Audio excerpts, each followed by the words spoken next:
What's up YouTube, this is Fate, bringing you another deck profile, and today I'm going to be showing you my Chaos Dragon deck. Now the Chaos Dragons are something I want to toolbox around a little bit, but with all the other builds out there I either didn't have the time or didn't care for the moment. But then something came up as far as me wanting to test out a certain other card with archetype, so I decided to research a little bit out there which it would work best with, and Chaos Dragons ended up being the best builds to find actually a pretty fun fit with this card. We'll get to the card in a moment, but for the meantime it gave me an excuse to play Chaos Dragons, and this build does have a little bit of explosiveness to it, as well as still its old classic ability to OTK. So without further ado, let's get to the profile. For the Chaos Dragons side of it, we run 3 Lightpulsar Dragons. Definitely need 3 Lightpulsars in order to run a build like this. And I run 1 Darkflare Dragon just as an added facilitator for Chaos plays, as well as being a card that could set up the graveyard a little more. For other Chaos monsters, you run the double Chaos Sorcerer combo along with the BLS. And for the removal dragons, we run 3 Black Dragon Cola Serpent and 3 White Dragon Wyvern Burster. And the reason why I wanted to do 3 of each instead of just a standard 2 of each with most builds is I wanted to try to facilitate combos where they just constantly search off each other, where it can eat up an opponent's back row and you won't be stopped. Is it as consistent as most of the other builds? Most likely not. But if you're able to get the combos going, it is extremely hard to stop. Then next on to some other support monsters of the build. We of course run a Lightsword engine, and I decided to run the engine of triple Luna, triple Raiden for the added discard from the top of the deck, and 1 Lila Lightsworn Sorceress. Now Lila, I did debate about playing this card at 2 for the build just to have the added back row hate. But it is a pretty hit or miss on what you might face in general rogue builds or just for fun style play as far as back row is concerned. Plus, you 9 times out of 10 you can just recur her from Luna whenever you need her later on, or she baits out the very troublesome back row that your opponent is forced to use against her, kind of like normal summoning the Breaker the Magic Warrior. But Lila definitely has its spot at one of. And Raiden and Lumina are just at 3 ofs just to facilitate more consistent combo plays. Then for general dragon support, we run the 2 high-level boss dragons of the deck other than Lightpulsar, which is Red Eyes Dark Smell Dragon and Dark Arm Dragon. And with this, I decided to run 1 Eclipse Wyvern. Now, granted, you won't see your combos a good deal of the time, which is why I only decided to run 1 of him. I don't know, in further testing, I might bump Eclipse Wyvern up to 2, but I'm hesitant to just because you only have 2 search targets for the build, and most of the time when you do run into the one of this Eclipse Wyvern, you will most likely already run into one of these guys, and you can just use it to search out the other one. And for the higher level dragon plays, I decided to run 2 Harak Dragon of Tefnuit, because one of the aims of the game is to swarm with level 6 dragons to perform some other unique combos with the build. And I also decided to run 1 Divine Dragon Apocalypse to give another dark target to the build, and B, being able to manipulate your graveyard a little bit for more consistent plays. And for the 2 level 1 tuners of choice of this build, I decided to run the duo of 1 Globe Bulb and 2 Jet Synchrons. Now, the reason why I wanted to focus on a level 1 deck to this is I wanted to put this build a little more focused to level 7 synchros, but we'll get to that part in a little bit. That and these guys are recurring just cards of awesomeness, for lack of a better term. Just being able to recur themselves from the graveyard by pitching 1 card to further facilitate the graveyard and just create even continuous combos with themselves later on. These are or tuner monsters that are very useful for this build.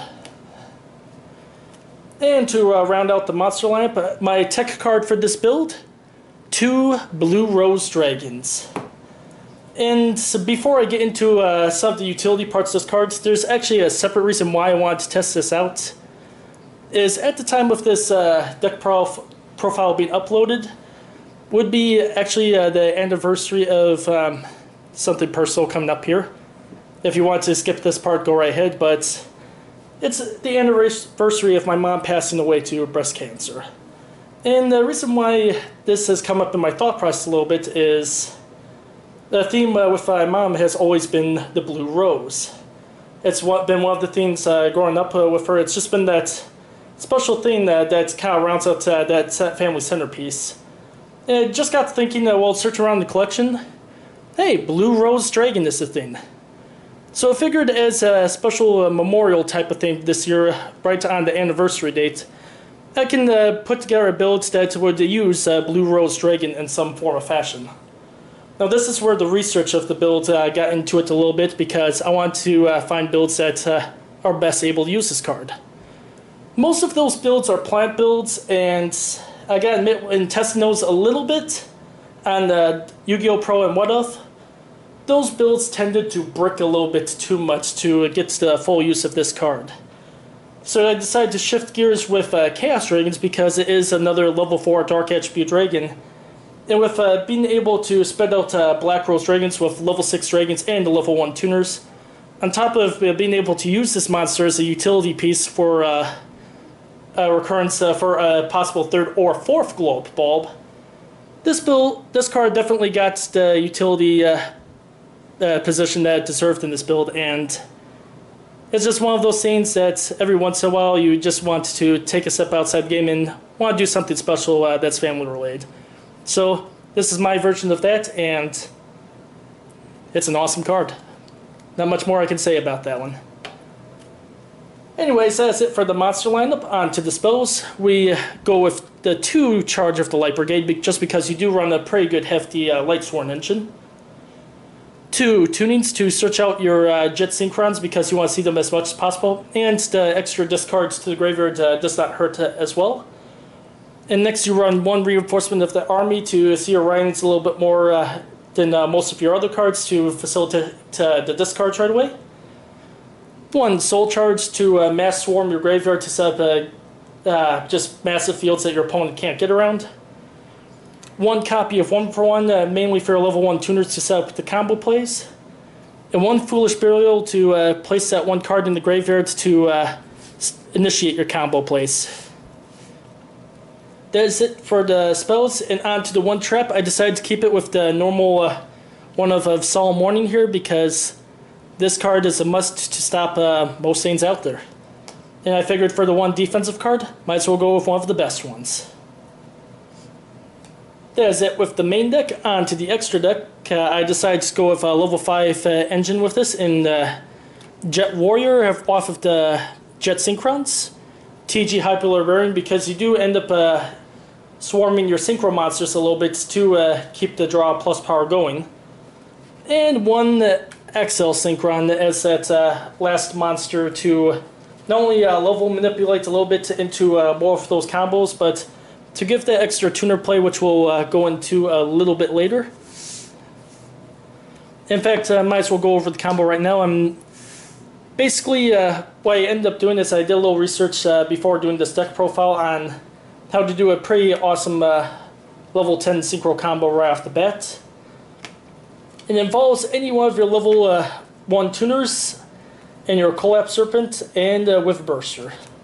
So basically what would happen is you would banish the 1 lights target for the Collapse Serpent, use 1-for-1 or your normal summon on Globe Bulb, Synchro, go for XL Synchro, or go for Jet Warrior or TG Hyper Librarian where you use Globe Bulb or Jet Synchron, most likely TG Hyper Librarian to get the draw off.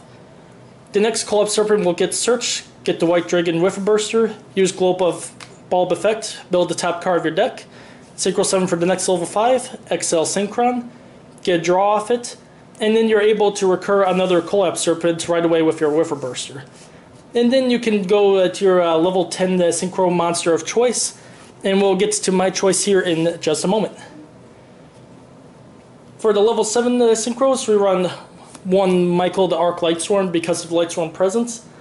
And the side theme for this build in tribute with the Blue Rose Dragon, we have to run double the Black Rose Dragon just because you're able to nuke the board that much more often with the level 1 tuners as well as being able to recur the free Black Rose Dragon from the graveyard if something were to happen to the Blue Rose Dragon. On to the level 8s, we run 1 Stardust Spark Dragon, 1 Scrap Dragon to plow away whatever you might need to get rid of defense-wise against your opponent, and 1 Crystal Wing Synchro Dragon. And this is where a fun utility piece comes with the Blue Rose Dragon with this, is a couple of my test playthroughs I have ended up with Scrap Dragon and Blue Rose Dragon. And what would happen is I would use Scrap Dragon, target Blue Rose Dragon when Black Rose Dragon's in the graveyard, destroying the opponent's monster. Especially when the Black Rose Dragon, since Blue Rose Dragon is being destroyed and being sent to the graveyard. Then you would recur one of your level 1 tuner monsters, Synchro, easy Crystal Wing Synchro Dragon, and you leave your opponent in a much more difficult position than they were in before. And then for my level 10 of choice, I decided to go, instead of with the normal Stardust Warrior, I went with Stardust Chronicle Spark Dragon as my choice. The reason why this ended up winning over, not just for buying the Mega and finding the use for this guy, but unlike Stardust Warrior, Stardust Warrior goes for more of the Synchro Warriors after it's destroyed. And fitting with the Chaos Dragon end of this, it didn't fit in as much with the extra deck build as with most others. Basically what it can do is, you can banish 1 Synchro Dragon from your graveyard to have it unaffected by all other card effects till end of turn.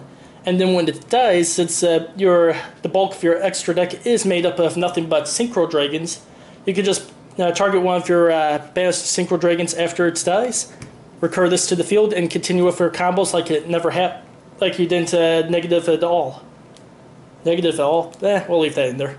But anyways, I ended up finding a much better use for this guy, and this guy pretty much also eliminated the need to play cards like Forbidden Lance in here to protect Solidify Place. That's it for the Synchros. On to the Xyzs, we run 1 Leviard Sea Dragon, mainly for the Lunas, and you do banish a lot of monsters. For the 2 rank 4s of choice, we run 1 Castel and 1 Abyss Roller, bounce back, field control, and anti-graveyard control.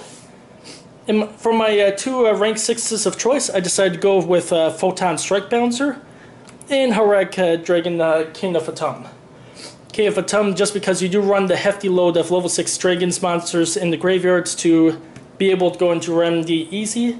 Photon Strike Bouncer to easily crash over monster effects.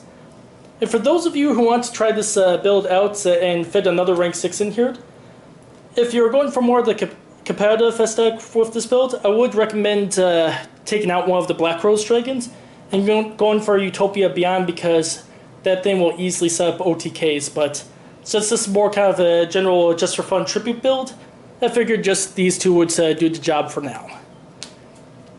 And with that, that is my Blue Rose Chaos Dragon deck profile. Hope you enjoyed the video, and as always, comment, rate, and subscribe. Until next time.